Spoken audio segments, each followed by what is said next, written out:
Going to be switching gears this week and be looking at a subject matter which we haven't done in quite some time, and we'll be looking at civil aviation. This time, looking at Tamiya's 1/100th scale Embraer 175 commuter jet. Let's open her on up and take a look.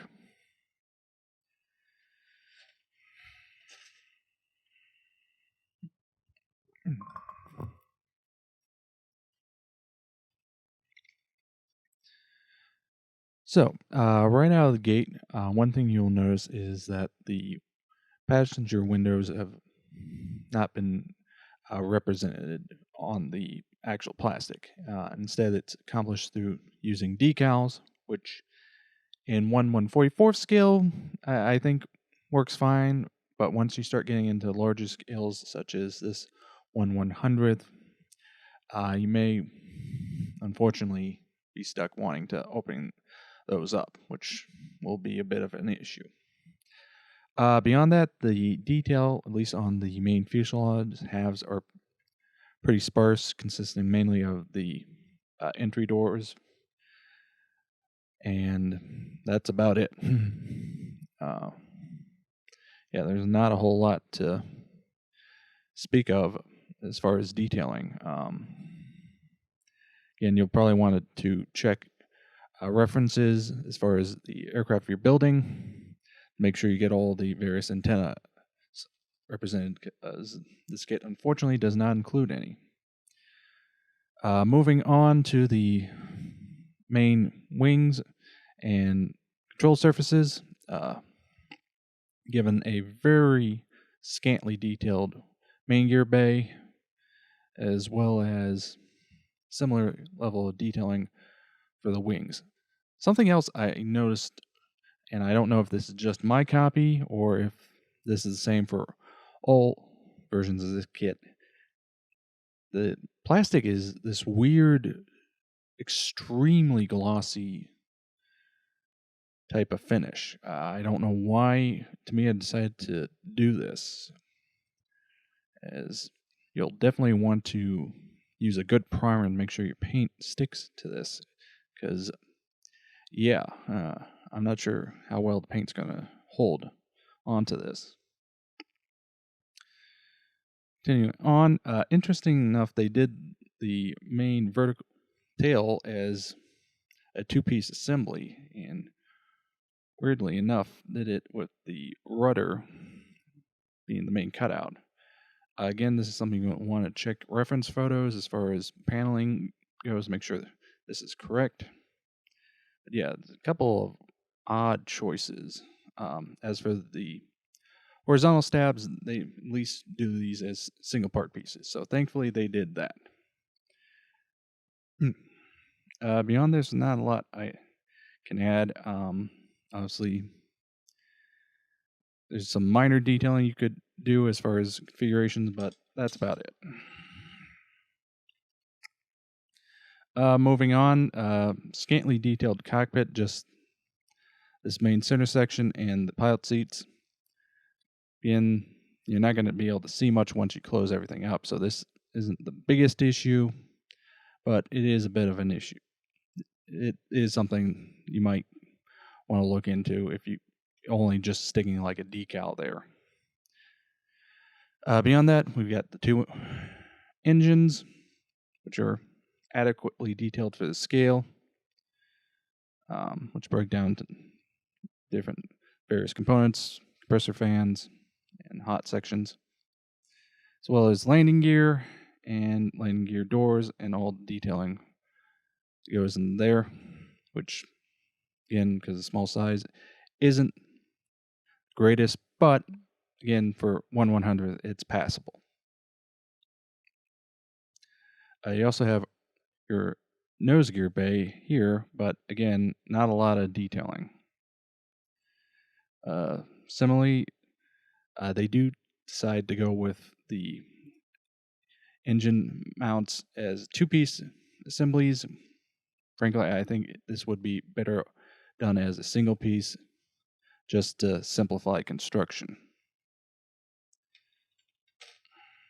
Now let's move on to the decals.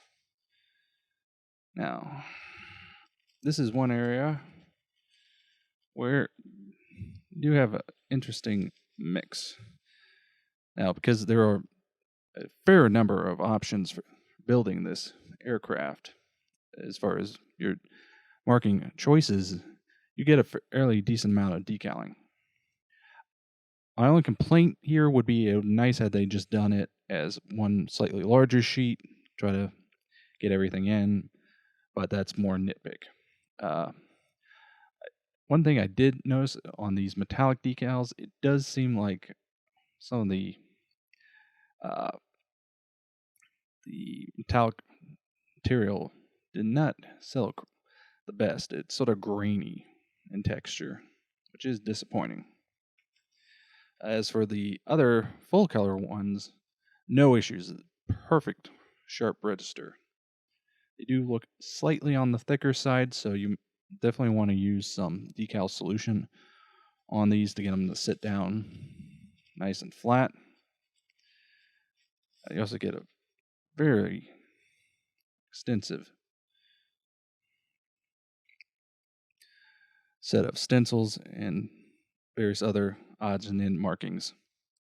Wouldn't nice had they done this, these window pieces without the airline markings, just so that if you didn't want to do it as FDA, you could do it as a different airline with your own markings. So that is something to be aware of.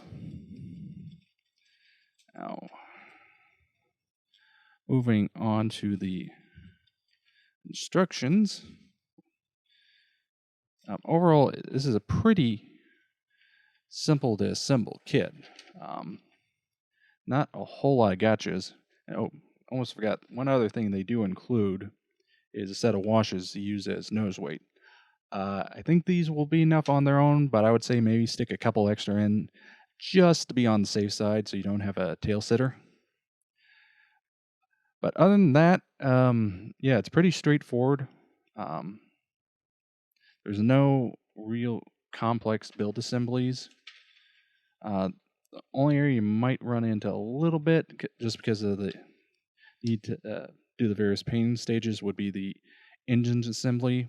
But other than that, yeah, it's a very basic and simple kit. Now, where you do get a little more complexity, and this is more personal, is figuring out which one you want to do. As they include arguably one of the most extensive non-sort of Edwards box kits I've ever seen Tamiya do. I mean, you have a total of 10 different paint schemes to go with. So you definitely are getting a decent number of options, I would say, for figuring out what to do. So, overall, is it the best kit? No. Is it a terrible kit? No. It's a good in-the-middle kit. And let's face it, you don't see that many civil aircraft kits going out. You know, I'm trying to think the last time I saw a new one go up for pre-order. So it is a bit of a more unusual subject matter. So I would say it's worth taking a chance on. Would be nice if there were more options. To my knowledge, this is the only boxing of this aircraft in any scale that at least that I've been able to find. Would also be nice if there were more availability of aftermarket options for decals. As a person, I would like to build an American Eagle version. I found one company that does them, but I have yet to find them available in the U.S. The only place I found them was on Hannett. I believe the company was called LDS. I could be wrong on this. I'm trying to remember. But yeah, it would be nice had they included other options, or if there were more options available on the market. So that was a look at Tamiya's 1/100 scale Embraer 175 commuter jet. Nice little kit, and definitely one to consider if you're into civil aviation. Until next time.